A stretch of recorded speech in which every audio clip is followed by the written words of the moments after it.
Good Monday morning, everyone. Looks like my video is starting. Or is it? Let me, it is, I think I'm live right now.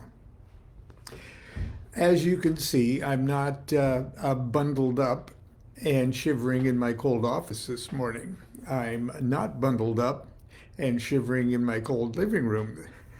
Instead, the reason I'm looking a little bit Ivy League or collegiate this morning is because in just a few minutes I'm having an interview, or I'm giving an interview, or I'm being interviewed by an Italian uh, uh, publisher, I guess. The Chicken Kabbalah I mentioned a couple of days ago or a week or so ago. Chicken Kabbalah is now in Italian, and it's a beautiful, beautiful edition. And I've been told that this, Aleister Crowley's The Magic of Aleister Crowley, will also be in Italian by the same publisher soon. And so they're doing an interview, or filming an interview, in just a few minutes here. So today won't be a very long visit. Tomorrow in the United States is what's known as Super Tuesday, okay, which a lot of primary elections, state primary, local primary elections, are being held. Now the big offices, the president, vice president, things like that, senators and things, aren't going to be decided, but the people what is going to be decided is who is going to be doing the running. Okay, so it's a primary election. This year it's a very wild and crazy one because every year or every election cycle, people say so much is at stake. Well, there are times when elections really do mean so much is at stake. So people are wondering, and tomorrow and probably Wednesday morning, everybody's going to be curious as to who won, and it brings to mind the subject of prophecy and who can predict the future and stuff. And you know that I'm into tarot and I Ching and things like that. But to tell you the truth, I've never been able to consistently get any kind of insight on who's going to win what. So Constance mentioned this morning something that she'd been reading in Magic Without Tears about prophecy. Crowley writes about prophecy. And I'm not going to read the whole thing today, but perhaps over the next couple days, we'll be able to actually finish his whole chapter. But in the few minutes we have this morning, I'm going to at least get us started. It's chapter 39 of Magic Without Tears. If you don't have a Magic Without Tears, treat yourself, okay? And if you'd like to turn somebody on to Crowley and Thelema,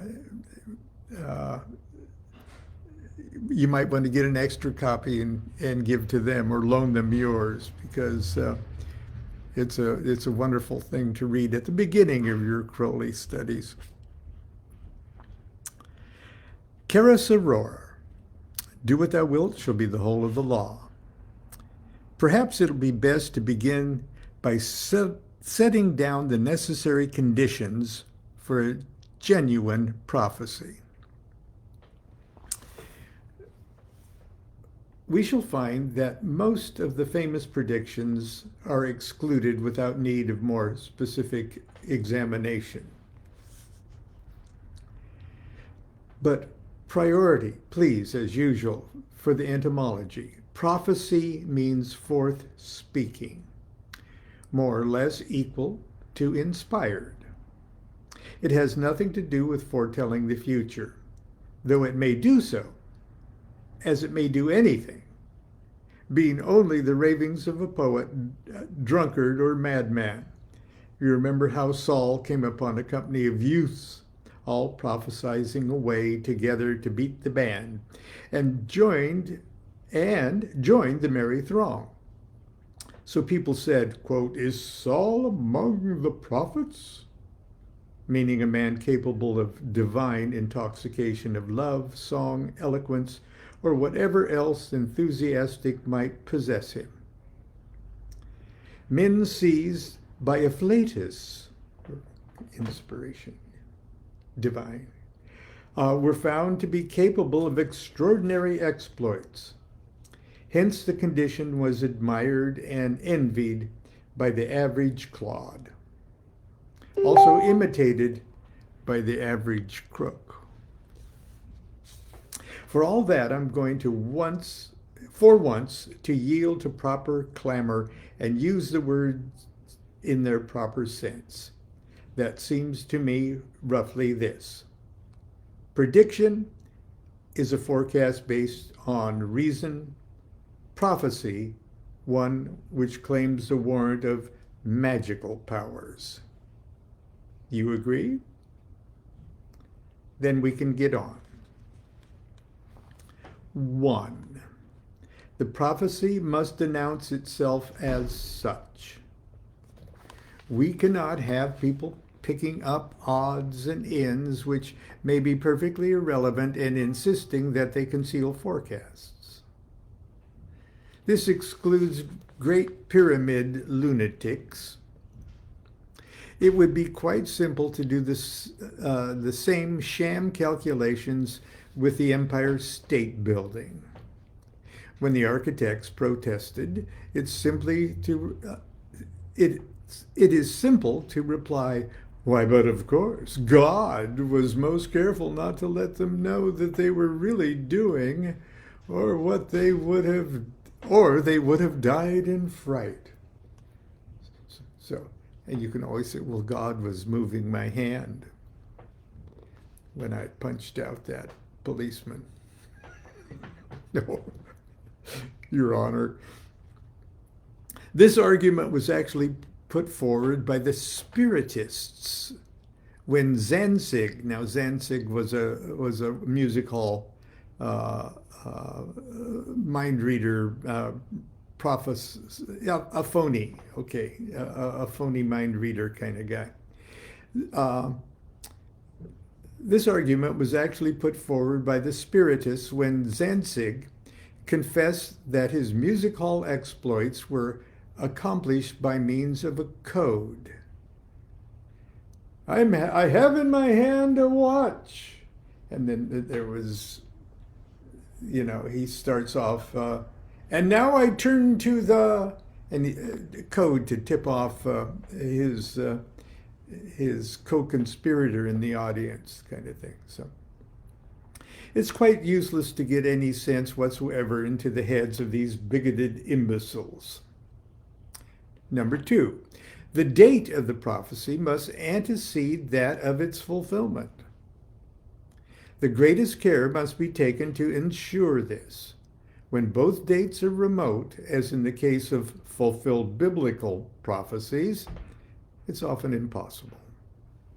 3, the prophecy must be precise. This rules out cases where alternate verifications are possible. 4, the prophecy must be more than a reasonable calculation of probability. This rules out stuff like the burden of Nivea and the like. Incidentally, the burden of Damascus, which I guess is another vague prophetic thing, does not seem to have much luck so far. By latest accounts, the old Berg isn't feeling too badly. Well, he couldn't say that now. There is indeed a burden of Damascus. We may also refer to the second advent. Behold, I come quickly. There have been quite a few false alarms to date.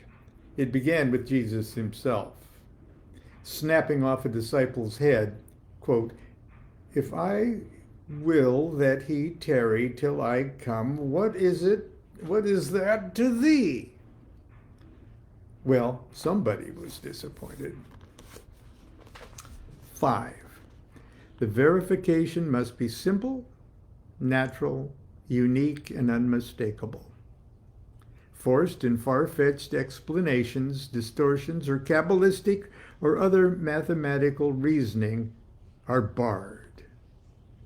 Now, I've got to add here, a spoiler alert. In the pages that follow, probably the ones we'll talk about tomorrow, he does all sorts of those Kabbalistic gyrations. And I'll repeat this. I'll come back to remind him what he just said here. The verification must be simple, natural, unique, and unmistakable.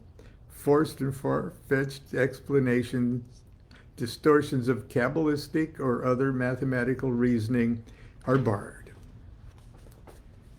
Okay, but tomorrow we'll see. He probably does a really good job of it. Anyway, number 6. The prophecy itself must possess the complement of this precision. It must be so perfectly unintelligible at the time that the elucidation of an answer makes it certain that the prophet knew precisely the whole riddle. I feel that this condition is itself expressed in a somewhat oracular form. I'll try to clarify by citing what I consider is a perfect example. And we'll pick up tomorrow with that perfect example. It deals with the stele of revealing and the dictation of the book of the law that concerns the stele of revealing in its role as the abomination of desolation, which is kind of interesting. Right now, I have to get ready for my Italian interview. I don't speak Italian, I'm sorry to say, but I know we've got some Facebook friends that watch this in Italy, so I hope you'll enjoy the interview whenever it is broadcast. Until tomorrow, continue to be good to yourself, be good to each other. Do what thou wilt shall be the whole of the law. Love is the law, love under will.